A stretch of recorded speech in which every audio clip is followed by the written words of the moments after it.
The evening had begun with a sense of anticipation and excitement, the kind that comes with attending a high-profile work gala. Guests in elegant attire mingled under the soft glow of chandeliers, laughter and clinking glasses filling the air.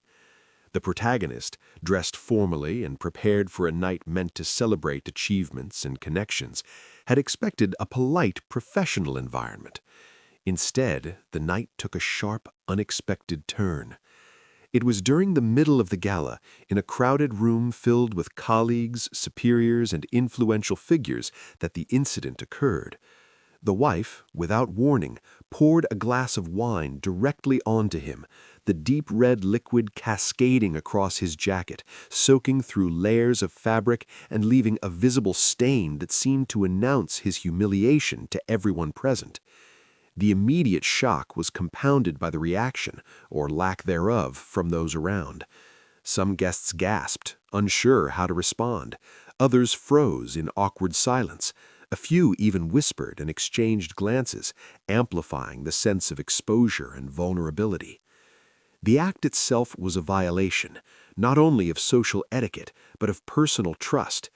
To be humiliated in such a public setting by someone who was supposed to be an ally, a partner, and a confidant struck at the core of emotional security.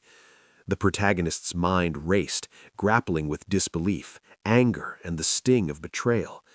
In that instant, the gala, which was supposed to be a celebration, became a theater of shame. Every eye seemed to scrutinize him, judging silently, while the wife's actions were met with a mixture of shock and whispered curiosity. The juxtaposition of the grandeur of the event and the rawness of personal humiliation created an almost surreal tension. The psychological impact of being publicly shamed by a loved one in such a formal environment cannot be overstated.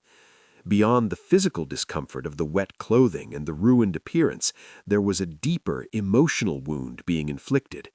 The protagonist felt a complex mix of embarrassment, rage, and disbelief, each emotion feeding into the other. Questions swirled in his mind. Why would she do this? Was this deliberate, a calculated act meant to assert dominance, or a momentary lapse in judgment? The room seemed to shrink around him, the laughter and chatter of others becoming a distant, almost mocking background hum.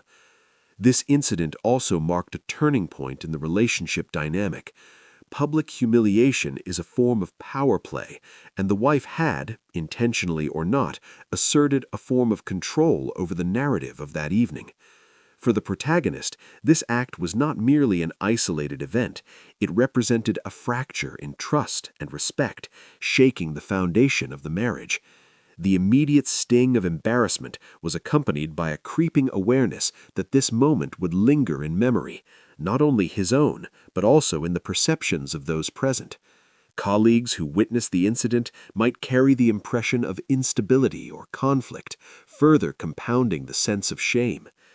As the protagonist left the room to regain composure, the anger and humiliation festered, crystallizing into a determination that this public betrayal could not go unanswered. The gala, which had begun as an elegant, controlled environment, had become the stage for a profound personal affront, one that would set in motion a chain of decisions and actions aimed at reclaiming dignity and addressing the injustice. The weight of public humiliation, particularly from someone intimately trusted, created a powerful emotional catalyst, one that would drive the unfolding story of confrontation, revenge, and the eventual fallout. The aftermath of that fateful night at the gala was more than just a lingering stain on his jacket. It was a profound emotional and psychological upheaval. The humiliation wasn't confined to the event itself. It seeped into every corner of his mind, replaying in vivid detail, an unrelenting loop that refused to be ignored. Each recollection carried with it a fresh sting of betrayal, a renewed sense of disbelief that someone he had trusted so deeply could inflict such pain so publicly. The wine, spilling over his carefully chosen attire, had been more than a physical assault. It was a symbolic dismantling of the respect and trust that had formed the foundation of their relationship. He found himself grappling with the duality of emotions, anger flaring at the injustice, shame at being the subject of such a spectacle, and a gnawing sadness that this act had come from someone who was supposed to be his partner, his confidant. The psychological impact was compounded by the fact that the humiliation occurred in a professional setting. Colleagues, superiors, and acquaintances had witnessed the scene, and the protagonist couldn't help but wonder how their perceptions had shifted. Were they seeing him as weak, or as someone unworthy of respect? These thoughts gnawed at him, creating a tension that was hard to shake. Beyond the personal pain, there was a social embarrassment that seemed inescapable. Every interaction after the event was colored by the memory of the gala, and he found himself constantly anticipating judgment or whispered commentary, which only deepened his sense of vulnerability. The incident had created a psychological ripple effect, one that touched his confidence, his sense of security, and even his identity. Anger became a dominant force within him, but it was a controlled, simmering kind of rage rather than an impulsive outburst. He realized that reacting immediately would likely result in a loss of dignity or credibility, but the fire within him demanded acknowledgement and resolution. The emotional turmoil manifested in sleepless nights, moments of brooding, and an acute awareness of the power dynamics in his relationship. It wasn't just about the spilled wine, it was about the public declaration of disrespect and the breach of trust it represented. Each memory of the gala rekindled the emotional wound, reinforcing his determination to restore balance and regain control over a situation where he had been made to appear powerless. Simultaneously, there was a profound sense of isolation. Sharing this humiliation with friends or family felt impossible, as the situation was deeply personal and carried an element of shame that made disclosure uncomfortable. He wrestled internally with the desire to confide in someone versus the instinct to keep the wound private, fearing that even well-meaning advice could not undo the public nature of the betrayal. This isolation intensified his introspection, forcing him to confront not only the actions of his wife, but also the deeper fractures in their relationship that allowed such an incident to occur. The combination of emotional pain, social embarrassment, and isolation created a psychological crucible in which his resolve began to take shape. The incident became a catalyst for reflection, anger, and ultimately determination. The humiliation, though excruciating, crystallized the reality that something had to change. It planted the seed of a calculated response, one fueled not just by rash emotion alone, but by a profound understanding of the psychological stakes at play. Every thought, every sleepless night, and every moment of replaying the event strengthened a growing awareness. Reclaiming dignity would require action, and action would need to be precise, deliberate, and undeniable. After the storm of humiliation and the searing emotional aftermath, the protagonist realized that raw anger alone would not suffice. The incident had shaken him deeply, but he understood that any impulsive retaliation could backfire, potentially worsening his own reputation while doing little to address the betrayal he had suffered. Instead, he began to shift his focus from the immediate emotional reaction to a more strategic, calculated approach. He studied the situation, dissecting every element of the gala, the reactions of the attendees, and the nuances of his wife's behavior. Every glance, every whisper, and every subtle gesture from that night became data points, helping him construct a mental map of influence, weaknesses, and opportunities. This was no longer just about pride. It had become a meticulous exercise in reclaiming control and asserting power in a situation where he had been rendered powerless. Planning his response required patience and precision. He recognized that his wife's career was built on reputation, credibility, and the perception of professionalism. Her achievements, public image, and workplace relationships were all vulnerable to careful intervention. He spent hours analyzing the dynamics of her professional environment, identifying allies, competitors, and structural weaknesses. This stage of planning was not about malice alone. It was about strategy, timing, and ensuring that his actions would have undeniable consequences. He knew that for revenge to be impactful, it had to be unavoidable and rooted in logic that others could see, even if the emotional motivation remained hidden. Every step had to be deliberate, each move calculated to maximize effect without leaving him exposed to retaliation or legal complications. In parallel, he worked to manage his own emotional state. Anger had been his initial fuel, but he understood that unchecked emotion could cloud judgment. He developed a disciplined mindset, compartmentalizing feelings of hurt and humiliation while channeling them into strategic thought. Meditation, reflection, and careful observation of his surroundings became tools for maintaining clarity. This internal discipline allowed him to remain focused on the end goal, a controlled, impactful response that would restore his dignity while demonstrating the consequences of betrayal. He understood that true power lay in control, not in a hasty outburst that could leave him feeling morally compromised. The protagonist also considered the ethical and social implications of his plan. He didn't seek to destroy indiscriminately, but rather to expose the imbalance created by her actions in a way that mirrored the impact she had inflicted. Every detail of the plan had to align with the overarching principle of proportionality. His retaliation would reflect the public humiliation he had suffered without descending into reckless sabotage. He researched possible avenues of influence carefully, learning how workplace reputations could be affected through subtle, credible actions rather than overt confrontation. This research phase was critical, ensuring that when the time came, his actions would be precise and undeniable, leaving no doubt about cause and effect. By the end of this intense planning period, the protagonist had transformed his emotional turmoil into a structured blueprint for action. What began as a moment of raw vulnerability had evolved into an exercise in strategic mastery. He was no longer the passive recipient of humiliation. He had become a calculated force, capable of enacting change with deliberate intention.